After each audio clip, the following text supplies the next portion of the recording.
We're all here today because we know our planet is in trouble.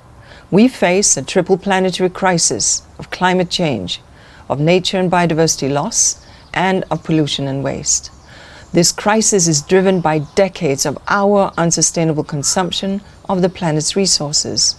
We've not done enough to protect the world's most vulnerable communities and countries, and we're learning that rich or poor, developed or developing, we are all being hit hard. But we are also here today because we know it's possible to make peace with nature and to close the financing gap. We have the commitments.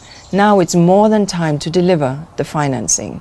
The post-2020 Global Biodiversity Framework is our blueprint to protect nature and biodiversity. Additional commitments to plug the funding gap of $700 billion every year must be in place once the ink dries on the agreement. Not the year after that or the year after, but immediately, so that we can begin to deliver rapidly. And there are so many ways that this is possible. Unlock private finance at a far greater scale through blended finance and changes in the fiscal and trade policies.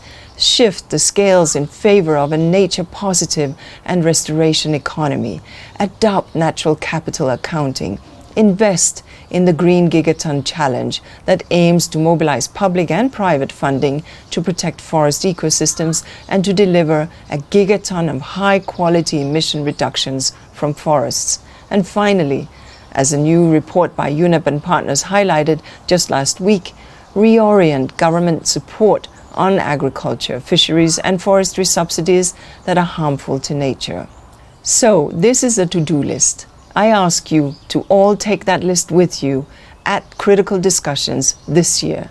In Glasgow at COP26, in Kunming at COP15, at the UN Food Systems Summit, as you seek to build back better and greener, as you seek to make progress in the UN Decade on Ecosystem Restoration.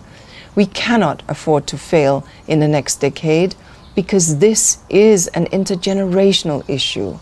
This is about the planet we leave for future generations, and there can be no more powerful legacy than this.